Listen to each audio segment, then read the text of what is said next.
ऋषभ पंत, संजू सैमसन या केएल राहुल, भाई इतना तो तय है कि सुपर सैटरडे ने वर्ल्ड कप के लिए कीपर्स की सिलेक्शन को बहुत इंटरेस्टिंग बना दिया है। आरआर वर्सेस एलएसजी के मैच में हमने केएल राहुल वर्सेस संजू सैमसन को देखा और वहीं मुंबई वर्सेस डीसी के मैच में पंत वर्सेस ईशान ही मान लो। इवन तो ईशान भाई को सिर्फ एयरपोर्ट तक लेके जाएंगे सामान उठवाने के लिए। पर तुम्हें पता ही होगा कि दिल्ली में एक मीटिंग होने वाली है राहुल द्रविड़, अजीत अगरकर और रोहित शर्मा की। एंड अब लग रहा है इन बेचारों के लिए सिलेक्शन और भी ज्यादा डिफिकल्ट हो गया है। इन तीनों विकेट कीपर्स ने बैक टू बैक अच्छी परफॉर्मेंसेस दे दी है। ऋषभ पंत तो रन मार ही रहा था, राहुल ने भी रन मार दिए और Sanju Samson has been the most consistent in this IPL. In fact competition इतना सीरियस हो रखा है कि ऑरेंज कैप की रेस में तीनों नेक टू नेक बैठे हैं। सेकंड पे बैठा संजू सैमसन, थर्ड पे केएल राहुल और फोर्थ पे ऋषभ पंत। कभी देखा है सारे इंडियन विकेट कीपर्स को साथ में इतना कंसिस्टेंटली परफॉर्म करते हुए? सब समझ रहा हूं मैं राहुल भाई, जैसे जैसे सिलेक्शन की डेट पास आती जा रही है आपका स्ट्राइक रेट भी बढ़ता जा रहा है। कल तीनों विकेट कीपर्स में से सबसे ज्यादा रन केएल राहुल ने बनाए हैं। पर क्या केएल राहुल आइडियल सिलेक्शन है हमारे लिए वर्ल्ड कप में? एक तो बंदा ओपनिंग पे आता है, हमें चाहिए मिडिल ऑर्डर के लिए कीपर, क्योंकि ओपनिंग तो कोहली और रोहित फिक्स कर ही रहे हम लोग। तो इसलिए मेरी प्रेफरेंस नहीं है कि केएल राहुल जाए। आई थिंक हम ट्राई भी करके देख चुके हैं, नहीं काम किया था ये कॉम्बिनेशन। तो मेरी तरफ से राहुल भाई ना है, आप यूएस से नहीं आ सकते हो। आप आना मस्त नहा धो के 5-6 महीने बाद WTC खिलाएंगे आपको और चैंपियंस ट्रॉफी भी लेके जाएंगे। और मैं ये इसलिए कह रहा हूं क्योंकि संजू सैमसन ने कल खेली है मैच विनिंग कैप्टन्स नॉक। ये परफेक्ट T20 इनिंग्स थी भाई, 71 और 33, 200 प्लस से ऊपर का स्ट्राइक रेट। मेरे लिए यहाँ पे clear cut selection Sanju Samson हो जाती है। पहला रीजन ये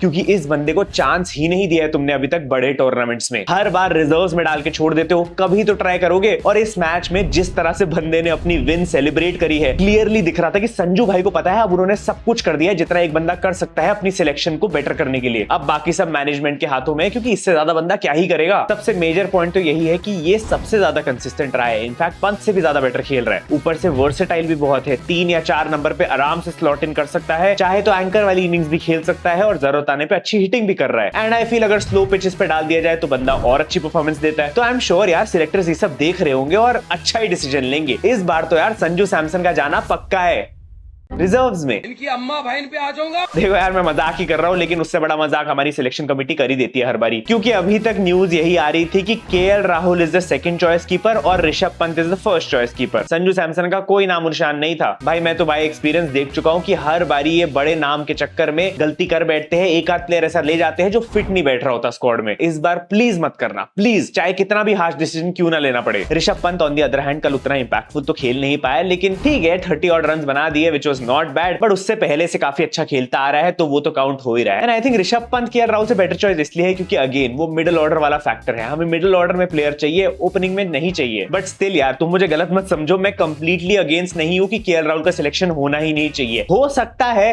पर not my first choice. I would prefer कि किसी और को ट्राई किया जाए। इस साल बहुत बारी देख चुके हैं अब हम। अगर बहुत एक्सेप्शनली अच्छा खेला होता राहुल भाई ने तो फिर भी सोचा जा सकता था, बट अभी के लिए मीडियोकर परफॉर्मेंस रही है मेरे हिसाब से। काफी इनिंग्स में अच्छी परफॉर्मेंस थी भी नहीं। तुम क्या सोचते हो इन तीनों में से कौन दो सिलेक्ट होंगे? मुझे कमेंट्स में जरूर बताना। ईशान किशन को तो रहने ही देते, भाई को इंटरेस्ट ही नहीं लग रहा। उससे बेटर तो कल ध्रुव जुरैल खेल गया था। पर खुशखबरी तो है, कल के मैच में अपनी इंडियन टीम का फिनिशर पहली बार चमका है। हाँ मैं हार्दिक भाई की बात कर रहा हूँ। आंखों को विश्वास नहीं हुआ देख के कि 190 के स्ट्राइक रेट से 46 रन मारे बंदे ने, पर फिर भी टीम हार गई। वो क्या है कि बैटिंग से जितने रन पड़ते हैं वो बॉलिंग में कॉम्पनसेट हो ही जाते हैं। भाई वो 70 साल के अमित मिश्रा जी 2 ओवर में सिर्फ 20 रन देके गए और हार्दिक भाई को देखो 2 ओवर में 41 रन। हार्दिक भाई जब हमने बोला था कि थोड़े से रन बना लो, फॉर्म खराब है, तो हम सिर्फ बैटिंग में मीन कर रहे थे। आपने बॉलिंग में भी बनवा दिए। यार देखो डर लग रहा है, ये बंदा अच्छे फॉर्म में नहीं लग रहा, वो लेवल है ही नहीं यार जो हम इससे एक्सपेक्ट करते हैं। अब इसका रीजन मेंटल प्रेशर भी हो सकता है, स्ट्रेस भी हो सकता है, but again this is a situation जिसमें हार्दिक पांड्या ने खुद को डाला है, तो वहां से निकलना भी उसी का काम है। अभी तक एक भी मैच विनिंग नॉक नहीं आई है आईपीएल में, और कल एक अच्छा मौका था कि चाहे अगर मैच ना भी जिता पाता बंदा तो एटलीस्ट थोड़े बहुत दिल जीत लेता एक अच्छी और ट्राई देके, बट वो लेवल नहीं आ पाया। क्लियरली हार्दिक भाई ये मुंबई इंडियंस है, यहाँ जीटी वाले फॉर्मूले अप्लाई नहीं होंगे। अब तो लग रहा है भाई बिना फास्ट बॉलिंग ऑलराउंडर के जाना पड़ेगा वर्ल्ड कप में। क्या फायदा तेरे गिरे निकल के बल्ले का, पूरा डालने के अंदर अब जलील करा दिया यार। बट चलो ठीक है, ये तो अपने सिलेक्शन की बात हो गई। ऑल इन ऑल कल के दोनों मैचेस ने मजा तो दिला दिया अपने को। पहला मैच हाई स्कोरिंग एंटरटेनर था और दूसरा मैच लो स्कोरिंग थ्रिलर सा बनने वाला था। हाँ पता है सेकंड मैच में भी 200 रन बन गए थे, लेकिन आजकल 250 का जमाना है, 200 को तो तुम लो स्कोर ही समझोगे। और वो भी राजस्थान ने काफी कंफर्टेबली चेस कर दिया। संजू सैमसन, ध्रुव जुरैल मास्टर क्लास। बट मैंने तो अपने इंस्टाग्राम ब्रॉडकास्ट में भी ये बात बोल दी थी कि मुझे लग रहा था इस सेकंड मैच जो था ना वो ज्यादा रिलेटेबल लग रहा था, वो पुराने दिनों की याद दिला रहा था, जहाँ पे एक अच्छी चेज हो रही थी और माइंडलेस हिटिंग नहीं हो रही थी। मतलब इन मैचेस की हमें ज्यादा आदत है और यही मैचेस मुझे अच्छे लगते हैं। अब 8+ बार हो चुका है कि इस आईपीएल में 250 का स्कोर बनाओ और ऑलमोस्ट हर मैच में 200 तो पड़ ही रहे हैं। आईपीएल को पीएसएल बना के रख दिया है। हाईवे प्रीमियर लीग क्यों नहीं बोल देते इसको? एक यहाँ पे रैप्टा मारा ना, सड़क पे हफ्ता फिरेगा। पहले ही मैच में मुंबई काफी क्लोज तो आ गई, लेकिन आसान नहीं था उनके लिए चेज और लग ही रहा था कि वो नहीं जीत पाएंगे। सिर्फ ये वर्मा जी का बेटा तिलक वर्मा है जो थोड़ी बहुत इज्जत बचा रहा है हार्दिक पांड्या की। भाई और कोई तो ऐसे लग रहा है ही नहीं जो मुंबई की स्क्वाड से खेलना भी चाह रहा है दिल से। बट तिलक वर्मा के लिए 650+ स्कोर आ चुका है इस आईपीएल में। बहुत ज्यादा अच्छा खेल रहा है। आई डोंट नो हाउ ये इतना अननोटिस जा रहा है बंदा, पर अकेले इतना अच्छा खेला, स्कोर को इतना क्लोज ले गया, उसके बावजूद भी भाई क्रिटिसिज्म मिल रहा है कैप्टन से। देखो हार्दिक भाई ने पोस्ट मैच प्रेजेंटेशन में बोला कि अगर हमारे लेफ्ट हैंडर्स थोड़ा और अच्छा खेल लेते बीच में तो हम शायद जीत सकते थे मैच। अब इनके मिडिल ऑर्डर में लेफ्ट हैंडर्स तो तिलक वर्मा और नेहल वधेरा ही थे और हार्दिक पांड्या ने गेम अवेयरनेस की बात करी यहाँ पे कि उनको पता होना चाहिए था कि उनको यहाँ पे रन मारने हैं। तो आई थिंक तिलक वर्मा को ही कहीं ना कहीं इनडायरेक्टली बोला जा रहा है। बट ये कितना अनफेयर है भाई, एक बंदा जो तुम्हारी टीम से रन मार रहा है, अकेले लेके गया है, उसी को तुम अंडर द बस थ्रो कर दोगे। This is not the way a captain behaves भाई, ये तो गलत है। मतलब हार्दिक भाई, हम बोले क्या कि right handed injury prone greedy all rounders को ज्यादा रन नहीं खाने चाहिए थे इस मैच में, तभी हार गए। बाप रे, ये तो धोती खोल रहा है। देख लेना हार्दिक भाई, इन्हीं हरकतों की वजह से अगले मैच में तिलक ने भी रन नहीं बनाने। मेरे को तो लग रहा है अगले मेगा ऑक्शन में सिर्फ हार्दिक पांड्या ही रिटेन हो पाएगा मुंबई इंडियंस से, बाकी सब छोड़ के जाना चाहेंगे। हाँ, वो ईशान किशन बस फ्री में आ जाएगा, वो अलग बात है।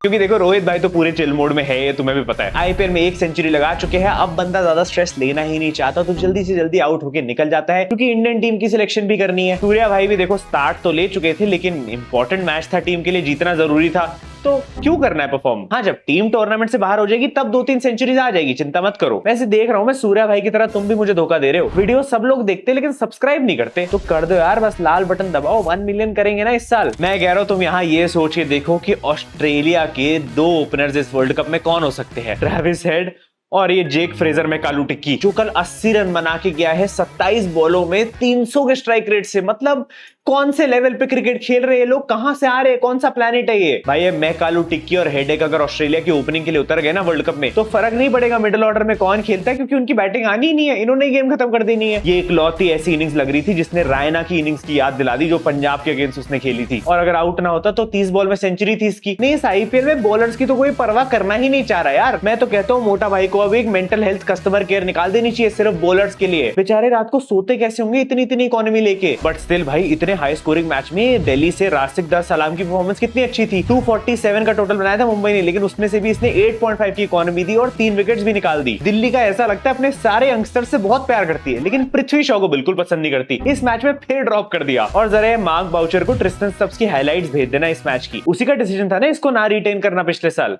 अब देख लो, करवाली बेइज्जती। शाम के मैच में आए तो संजू केएल राहुल को तो हम कवर कर चुके हैं, लेकिन मुझे एक बंदे की और बात करनी है जिसमें और शायद किसी को इंटरेस्ट नहीं लग रहा। संदीप शर्मा यार, ये जितनी अच्छी परफॉर्मेंस दे रहा है, इट्स नॉट नॉर्मल कि हम इसको बार बार इग्नोर करे जा रहे हैं। मैं अगर अपनी वर्ल्ड कप की टीम बनाऊंगा तो बुमराह के साथ संदीप शर्मा को ही डालूंगा, इवन बिफोर सिराज। तुम ऑनेस्टली बताओ यार कमेंट्स में, तुम्हें क्या लगता है इतनी अच्छी परफॉर्मेंसेस के बाद भी तुम इसको वर्ल्ड कप स्क्वाड में नहीं देखना चाहोगे? आई नो थोड़ा गैम्बल होगा, बट मुझे पता है कि अगर ये कहीं इंग्लैंड या ऑस्ट्रेलिया में इतना अच्छा खेल रहा होता ना उनकी लीग में, तो पक्का से उनकी टीम में अभी तक आ चुका होता। तुम यही देख लो, जो मार्कस स्टोइनिस को इसने आउट किया था, जो पिछले मैच में इतना बढ़िया खेल के आ रहा है, क्या पिच डिलीवरी थी यार, वो उसको कुछ नहीं करने दिया। वीडियो टेलीग्राम पे डाल दी है, डिस्क्रिप्शन से फॉलो कर सकते हो, देख लेना।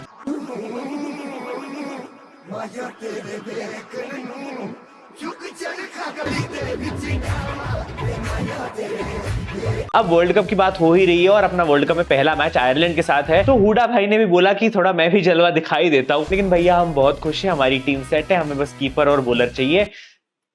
फ्रॉड्स की मार के टट्टी निकाल दूंगा तेरी। बट इन सबसे बड़ा मास्टरमाइंड है अश्विन अन्ना। हमारी टीम के ऑलमोस्ट 5 स्पिनर ने खेल लिया जड्डू को छोड़ के। बिश्नोई खेला, अश्विन खेला, चहल खेला, कुलदीप खेला और अक्षर भी खेला, लेकिन पूरे दोनों मैचेस में पूरे दिन में सिर्फ एक बंदे ने विकेट निकाली है, अश्विन, वो भी टीम सिलेक्शन से एक दिन पहले। भाई कौन सा काला जादू हो रहा है, अन्ना मौके पे चौका कैसे मार देते हैं हर बार। डर का माहौल है रोहित भाई, प्लीज ये गलती मत कर देना फिर से। बाकी मुझे केएल राहुल की कैप्टनसी इतनी खास नहीं लगी इस मैच में। मुझे लगा कि यार मार्कस स्टोइनिस को ओवर दिया जा सकता था और बिश्नोई को काफी लेट लाया गया, तो उन्हीं वजह से शायद आरआर के लिए चीज इतनी कंफर्टेबल हो गई। आज जो 2 मैचेस होने वाले हैं वो भी काफी बड़ा रोल प्ले करेंगे पॉइंट्स टेबल में। सबसे पहले आरसीबी वर्सेस जीटी, आरसीबी का तो कोई रोल नहीं है पॉइंट्स टेबल में, वो मुझे पता है, लेकिन जीटी के अभी भी थोड़े बहुत चांसेस बन सकते हैं, तो वो लोग जीतने की जरूर कोशिश करेंगे। इसलिए मैं प्रेडिक्ट कर रहा हूं कि गुजरात टाइटंस ये मैच जीत सकती है। अपनी फैंटेसी टीम में कैप्टन में राशिद खान को बना रहा हूं और vice captain Faf du Plessis. अगला मैच है सीएसके वर्सेस एसआरएच। हाला आपकी टीम डीसी से नीचे बैठी है पॉइंट्स टेबल में, डीसी से। टाइम आ गया है, आप इस साइलेंसर को दिखा दो who is the real boss. मैं प्रेडिक्ट कर रहा हूं CSK to win this match. Captain दे रहा हूं, लेकिन ट्रेविस हेड को लग रहा है आज रन मार देगा, और वाइस कैप्टनसी पथिराना के साथ जा रहा हूं। बाकी मिलते हैं कल इन 2 मैचेस के बाद, देखते हैं पॉइंट्स टेबल में क्या क्या चेंजेस होंगे। तुम इंस्टाग्राम पे आके फॉलो कर लेना। Thank you so much for watching,